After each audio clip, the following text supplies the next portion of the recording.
नमस्कार दोस्तों, DHP news channel में आप सभी का हार्दिक स्वागत है। आज है तारीख 3 जनवरी 2023, दिन मंगलवार। आप सभी को हिमाचल प्रदेश की आज की बड़ी खबरें बताने वाले हैं। सभी खबरें जानने के लिए वीडियो को अंत तक जरूर देखिए और यदि आपने अभी तक हमारे चैनल को सब्सक्राइब नहीं किया है तो कृपया चैनल को सब्सक्राइब जरूर कीजिए, जिससे कि आपको हिमाचल प्रदेश की हर बड़ी खबर समय पर मिल सके। चलिए शुरुआत करते हैं और जानते हैं आज के प्रदेश की बड़ी खबरें। बाहरी निवेशकों के लिए खोलेंगे द्वार, 7 दिन में पूरी होगी बड़े प्रोजेक्टों की प्रक्रिया। मुख्यमंत्री सुखविंदर सिंह सुक्खू ने कहा है कि हिमाचल प्रदेश में बाहरी निवेशकों के लिए द्वार खोले जाएंगे। बड़े प्रोजेक्ट लाकर रोजगार के अवसर सृजित किए जाएंगे। बड़े प्रोजेक्टों को मंजूर करवाने के लिए निवेशकों को विभागीय दफ्तरों के चक्कर भी नहीं काटने होंगे। उन्होंने कहा कि निवेशकों के लिए सरकार एक नोडल एजेंसी बनाएगी। यही एजेंसी बड़े प्रोजेक्टों को मंजूरी देगी। ज्यादा रोजगार देने वाले निवेशक की तमाम प्रक्रिया 7 दिन में पूरी कर प्रोजेक्ट को मंजूरी दी जाएगी। मुख्यमंत्री मनाली के मनु रंगशाला में राष्ट्रीय स्तरीय विंटर कार्निवल का शुभारंभ करने के बाद जनसमूह को संबोधित कर रहे थे। उन्होंने कहा कि हम व्यवस्था परिवर्तन के लिए आए हैं। नए साल में कर्मचारियों को पुरानी पेंशन योजना का तोहफा दिया जाएगा। मंत्रिमंडल की पहली बैठक में ही इसका ऐलान किया जाएगा। अनाथ बच्चों के लिए 101 करोड़ की बड़ी योजना शुरू की है। महिलाओं के लिए भी सरकार हर महीने 1500 रुपए की पेंशन का प्रावधान करेगी। मंडी से जीते, हिमाचल में रह गई कमी और मंच पर रो पड़े पूर्व सीएम जयराम ठाकुर। हम सराज से भी जीते, मंडी से भी जीते, लेकिन प्रदेश में कमी रह गई। फिर भी सराज की जनता ने जो प्यार, स्नेह और आशीर्वाद दिया है उसका मैं कभी कर्जा नहीं उतार सकता हूँ। सोमवार को अपने विधानसभा क्षेत्र सराज के थुनाग में जनसभा संबोधित करते पूर्व मुख्यमंत्री एवं नेता प्रतिपक्ष जयराम ठाकुर यह कहकर भावुक हो गए। उनकी आंखों में आंसू छलक गए। बतौर नेता प्रतिपक्ष जयराम पहली बार अपने गृह क्षेत्र सराज पहुंचे थे। यह देख मौजूद जनता के चेहरों पर से भी रौनक गायब हो गई और वह जोर जोर से जयराम ठाकुर के समर्थन में नारेबाजी करने लगे। अपना भाषण जारी रखते हुए जयराम ने कहा कि हम सरकार को घेरने का प्रयास करेंगे, उसको गिराने का नहीं। यहाँ ऑपरेशन लोटस करने की जरूरत भाजपा को नहीं पड़ेगी, क्योंकि कांग्रेस में ही कई सर्जन हैं जो ऑपरेशन के लिए तैयार बैठे हैं। कहा कि कांग्रेस सत्ता में आते ही बदले की भावना से काम कर रही है, जिसे सहन नहीं किया जाएगा। बाबा बालकनाथ मंदिर में दान किया 2.5 किलो सोने का सिंहासन। उत्तर भारत की प्रसिद्ध सिद्धपीठ दियोटसिद्ध में पंजाब के एक श्रद्धालु ने 2.5 किलो के सोने के सिंहासन का गुप्त दान किया है। पहले वाले सोने के सिंहासन को मंदिर ट्रस्ट के लॉकर में जमा कर लिया गया है। इसके स्थान पर श्रद्धालुओं की ओर से अर्पित किए गए नए सोने के सिंहासन पर बाबा बालकनाथ की मूर्ति को स्थापित कर दिया गया है। इससे पहले बाबा बालकनाथ की गुफा में सोने का दरवाजा लगवाया गया था। मंदिर के आधुनिक लंगर भवन में श्रद्धालुओं के लिए स्टील की चौकियों का प्रबंध भी किया गया है, जबकि श्रद्धालुओं के लिए भी अलग से खड़े या बैठकर लंगर प्रसाद ग्रहण करने की बेहतर व्यवस्था की गई है। यह व्यवस्था भी 7 समंदर पार बाबा बालकनाथ के यूके में स्थित श्रद्धालु महिला कमलजीत और अन्य श्रद्धालुओं के सहयोग से की गई। अटल टनल रोहतांग सहित ऊंची चोटियों पर हल्की बर्फबारी। अटल टनल रोहतांग के नॉर्थ पोर्टल सहित लाहौल और कुल्लू की ऊंची चोटियों पर सोमवार को हल्की बर्फबारी हुई। रोहतांग दर्रा, कुंजुम दर्रा, बारलाचा पास, घेपन पीक, शिगरी ग्लेशियर, तंगलंगला में भी हल्की बर्फ गिरी है। लगातार 2 दिन ऊंची चोटियों पर बर्फबारी होने से घाटी में पारा लुढ़का है। इन क्षेत्रों में पानी जमने लगा है। प्रदेश में बदले मौसम से 9 क्षेत्रों का न्यूनतम तापमान माइनस में पहुंच गया है। हिमाचल प्रदेश के कई क्षेत्र कड़ाके की ठंड की चपेट में आ गए हैं। सोमवार शाम तक प्रदेश में 92 सड़कों पर वाहनों की आवाजाही ठप रही। लाहौल स्पीति जिले में 85, कुल्लू में 3 और कांगड़ा चंबा में 2 सड़क मार्ग बंद रहे। मैदानी जिलों में 5 जनवरी तक सुबह और शाम के समय धुंध छाए रहने का येलो अलर्ट जारी हुआ है। 6 जनवरी तक सूबे में मौसम साफ रहने और 7 जनवरी से कुछ जगह बारिश और बर्फबारी का पूर्वानुमान है। सोमवार को बिलासपुर, हमीरपुर, कांगड़ा, मंडी, ऊना और सोलन के कई क्षेत्रों में सुबह 11 बजे धुंध छाई रही। नरेश चौहान बोले, हर भर्ती परीक्षा में विजिलेंस को अलर्ट रहने के निर्देश। जेईई, आईटी और अन्य परीक्षाओं के पेपर लीक होने के बाद मुख्यमंत्री सुखविंदर सिंह सुक्खू ने एडीजी विजिलेंस को हर परीक्षा और भर्ती के दौरान अलर्ट पर रहने के निर्देश दिए हैं। इसके अलावा सीएम ने पदभार संभालने के 15 दिनों के ही भीतर कर्मचारी चयन आयोग को रद्द करने का साहसिक फैसला लिया है। मामले में अब तक 8 लोगों को गिरफ्तार किया जा चुका है। मुख्यमंत्री के प्रधान मीडिया सलाहकार नरेश चौहान ने धर्मशाला में प्रेस वार्ता के दौरान यह बात कही। उन्होंने कहा कि पिछली सरकार के कार्यकाल में पेपर माफिया लगातार पनपता रहा। पूर्व की जयराम सरकार ने पेपर माफिया पर कार्रवाई नहीं की।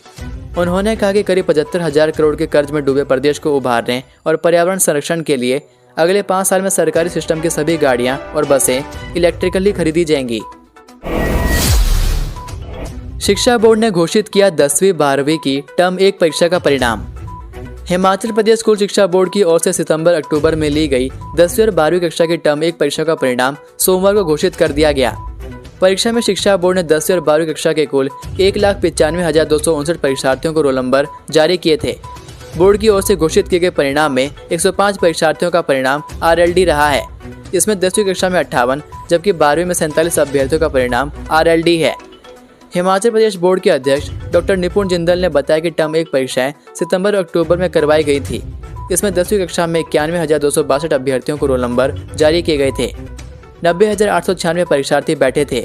इसके अलावा जमा 2 की टर्म 1 परीक्षा के दौरान स्कूल शिक्षा बोर्ड ने 1,04,773 अभ्यर्थियों को रोल नंबर जारी किए थे, जिनमें से 1,04,363 परीक्षार्थियों ने परीक्षा दी। टर्म 1 परीक्षा की उत्तर पुस्तिकाओं का पुनर्मूल्यांकन और पुनर्निरीक्षण करवाने के इच्छुक परीक्षार्थी केवल ऑनलाइन और संबंधित पाठशाला के माध्यम से बोर्ड की वेबसाइट पर 17 जनवरी तक आवेदन कर सकते हैं।